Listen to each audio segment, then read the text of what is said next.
నమస్కారం అక్క. నమస్కారం.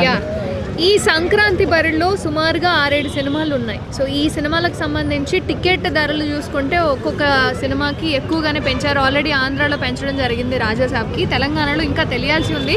బట్ ఏదేమైనా సామాన్యుడు థియేటర్కి వెళ్ళాలి అంటే సుమారుగా ఒక 2-3 వేలు కుటుంబంతో వెళ్ళాలి అంటే ఖర్చు చేయాల్సి వస్తుంది. సిచ్యువేషన్ ఏంటంటే మీరు కుటుంబానికి 2000 అంటున్నారు, ఇక్కడేమో ఒక పర్సన్కి 2000 అని చెప్పేసి వస్తుంది మనకి న్యూస్. అయితే అది కరెక్ట్ కాదు. ఎందుకంటే ప్రతి ఒక్కరు ఫ్యాన్స్ అంటే వెళ్తారండి, ఓకే బాగానే ఉంది. మిగతా వాళ్ళు మేము మాలాంటి వాళ్ళు మాకు వెళ్ళాలని ఉంది రాజాసాబ్కి, మేము వెళ్ళొద్దా చెప్పండి? మేము వెళ్ళొద్దంటే వెళ్ళాం ఇంకా అందరం. అదే మేము కూడా వెళ్ళాలి కదా, వెళ్ళాలంటే ఏం చేయాలి? టికెట్ల రేట్లు తగ్గించాలి. అర్థం పెంచేస్తే ఎట్లా మీరు? నాకు అర్థం కావట్లేదు. అర్థమవుతుందా? ఇలా పెంచొద్దు. ఎందుకని చెప్తున్నానంటే ఒక మాట, సంక్రాంతి అంటే ఏంటండి? ప్రతి ఒక్కరు చేసుకునే పండుగ, ఇంటిలో పాటు చేసుకునే పండుగ. సో సినిమా అంటే ఏంటండి? మరి సంక్రాంతికి వచ్చినప్పుడు ప్రతి ఒక్కరు సినిమాకి వెళ్ళాలిగా, ప్రతి ఒక్కరు ఫ్యామిలీ మొత్తం వెళ్ళాలిగా. మరి ఇట్లా 1000 రూపాయలు 1200 1500 పెంచితే ఎట్లా పోతారండి ఫ్యామిలీ చెప్పండి? సో దయచేసి ప్రొడ్యూసర్ గారికి అండ్ డైరెక్టర్ గారికి, లేకపోతే మన హీరోలందరికీ చిన్నపాటి ఏదో చిన్నపిల్ల రిక్వెస్ట్ అనుకోండి. ఏంట్రా అంటే ఆ 3 రోజులు ఏదైతే ఉందో ఫెస్టివల్, భోగి, సంక్రాంతి, కనుమ, 3 రోజులు టికెట్ ప్రైస్ తగ్గించండి. మన వాళ్ళకి దగ్గరలో 150 అవ్వచ్చు, 100 అవ్వచ్చు, 180. 180 కంటే ఎక్కువ వెళ్ళొద్దండి. 180 కంటే ఎక్కువ వెళ్ళొద్దు. ఆ 180 లోపల టికెట్లు ఉంచాలని కోరుకుంటున్నాము. ఆ వారం రోజులు పండుగ వాతావరణాన్ని థియేటర్లో చూడాలంటే మీరు టికెట్లు రేట్లు తగ్గించాలి. అర్థమవుతుందా మీకు? మనం సినిమా ముఖ్యమా, డబ్బులు ముఖ్యమా? డబ్బులు కూడా ఇంపార్టెంట్ కాదనట్లేదు, కానీ ప్రజలు వచ్చి థియేటర్ చూస్తున్నప్పుడు మీకు వచ్చే ఆనందం అంత ఇంత కాదు. అవునా కదా? అది హీరో కావచ్చు, డైరెక్టర్ కావచ్చు, లేకపోతే ప్రొడ్యూసర్ కావచ్చు. అర్థమవుతుందా? కాబట్టి ప్లీజ్ ప్రతి ఒక్కరు కూడా రేట్లు తగ్గించాలని కోరుకుంటున్నాను. ప్రతి ఒక్కరు సినిమా థియేటర్ వైపు తీసుకెళ్లాలని కోరుకుంటున్నాను. ఎస్, ఇదే అండి లిటిగేషన్ పెడతాను. మీరు అందరూ అవ్వాలి, ప్రతి ఒక్కరు అవ్వాలి. కాకపోతే మా పర్సనల్గా మా మెగాస్టార్ గారు అవ్వాలని కోరుకుంటున్నాం, అది వేరే విషయం. ఓకేనా? కానీ అందరూ అవ్వాలి. ఎస్.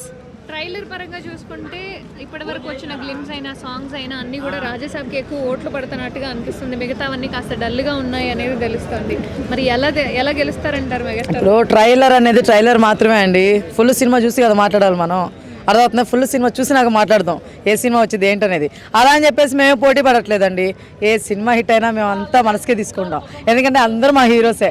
అర్థమవుతుందా? మా టాలీవుడ్ గెలిస్తే చాలు అనుకునే రకం మేము, కాబట్టి మాకు ప్రాబ్లం లేదు. ఏ సినిమా హిట్ అయినా కూడా హ్యాట్స్ ఆఫ్ అంతే అందరికీ.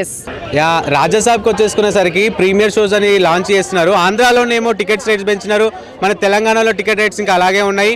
ఈ ప్రీమియర్ షోస్ వచ్చేసరికి ఒక టికెట్కి 2000 అసలు అవసరమా? అంటే అవసరమా అనుకుంటే ఫ్యాన్స్కి మాత్రం పెట్టుకోవచ్చండి. నా దేవుడి సినిమా, మా వాళ్ళ సినిమా మేము చూస్తాము అని చెప్పేసి వాళ్ళకు ఒక క్యూరియాసిటీ ఉంటుంది కాబట్టి 2000 కదా 4000 కూడా పెట్టుకోవచ్చు. సో కానీ ప్రతి ఒక్క పర్సన్ అంత అమౌంట్ పెట్టాలి అనేది రూల్ లేదు. వాళ్ళకి ఇంట్రెస్ట్ ఉంటే పెట్టుకొని వెళ్ళొచ్చు, ఇంట్రెస్ట్ లేని వాళ్ళు లేదు. ఇంకొకటి ఏంటంటే టికెట్ రేట్స్ మాత్రం మామూలు ధరలకే రిలీజ్ చేయాలి. ఇప్పుడు చాలా సినిమాలు ఉన్నాయి సంక్రాంతికి, బీభత్సమైన సినిమాలు రాబోతున్నాయి కాబట్టి ప్రతి టికెట్ అనేది తక్కువ ధరలోకి మా మధ్యతరగతి కుటుంబం వాళ్ళు ఫ్యామిలీ అంతా వెళ్ళి చూడడానికి ఒక వీలుగా ఉండేటట్టుగా టికెట్ ధరలు ఉండాలి.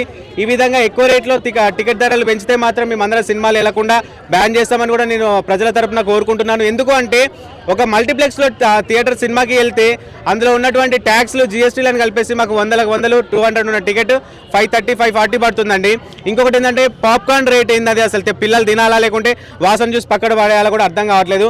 అంత రేట్లు పెంచుతున్నారు. కోక్ రేట్స్ ఏంది 200 400. ఒక మధ్యతరగతి కుటుంబం ఒక సినిమాకి వెళ్ళాలంటే ఇప్పుడు దాదాపు 4000 నుంచి 5000 రూపాయల వరకు ఖర్చు అవుతుంది. ఇప్పుడు మరి సంక్రాంతికి ఇన్ని సినిమాలు ఎందుకు రిలీజ్ చేస్తారండి? మీరు 5-6 సినిమాలు రిలీజ్ చేసినప్పుడు మీరు ఇన్ని డబ్బులు పెట్టుకొని ఫ్యామిలీ అంతా వెళ్ళాలంటే ఎట్లా వెళ్తాం? అన్ని సినిమాలు ఆడాలి అని చెప్తారు, అన్ని సినిమాలని ఆదరించాలని చెప్తారు. ప్రతి ప్రీ రిలీజ్ ఈవెంట్లో మా సినిమాని చూడండి, సంక్రాంతికి పండగే అంటారు. మరి పండగకి ఎన్ని సినిమాలను చూడాలి, ఎన్ని డబ్బులను పెట్టుకోవాలి? కాబట్టి మధ్యతరగతి కుటుంబం వాళ్ళందరినీ మీరు దృష్టిలో పెట్టుకొని టికెట్ ధరలు అనేవి చాలా తక్కువ చేయాలి. మీరు ఇక్కడి నుంచి అయినా సరే ఆ జిఎస్టీ ట్యాక్స్ అనేటివి కానివ్వండి, మల్టీప్లెక్స్లో ఈ కూల్ డ్రింక్స్, ఈ స్టఫ్కి మొత్తము జంక్ ఫుడ్స్కి మొత్తం తక్కువ చేయాలి. మీ ట్యాక్సులు మా మీద వేయడం కరెక్ట్ కాదు. సో మీరందరూ టికెట్ రేట్స్ని తక్కువ చేసి మధ్యతరగతి కుటుంబాలందరికీ ఆదరించాలని, మీరు కొంచెం మాకు ఏమంటారు సహకరించాలని కోరుకుంటున్నాను. నమస్తే అండి. రాజాసాబ్ సినిమా రిలీజ్ అవ్వబోతోంది అండ్ టికెట్ ఆంధ్రప్రదేశ్లో పెంచడం జరిగింది. ఇక్కడ ఇంకా వెయిట్ చేస్తున్నాం ప్రీమియర్లు ఎప్పుడెప్పుడు వస్తాయి. పెంచలేదని వెయిట్ చేస్తారా? ఎప్పుడెప్పుడు పెంచుతారా అని, బయటకు వస్తాయా అని. టికెట్ రేపు రావడం ఖాయం, తెగడం ఖాయం. కానీ థియేటర్స్ కొంచెం రేటు పెంచుతున్నాం, అది ఒక్కటి చిన్న విషయం ఆలోచిస్తే బాగుంటుంది. సరే బడ్జెట్ పరంగా మనం వాళ్ళకు చెప్పేంత పెద్దోళ్ళం కాదు, కానీ కొంచెం ఏంటంటే మధ్యతరగతి కుటుంబాలకు మైండ్లో పెట్టుకొని థియేటర్స్లో టికెట్లు కొంచెం తగ్గిస్తే ప్లీజ్ అండి రిక్వెస్ట్ చేస్తున్నాం.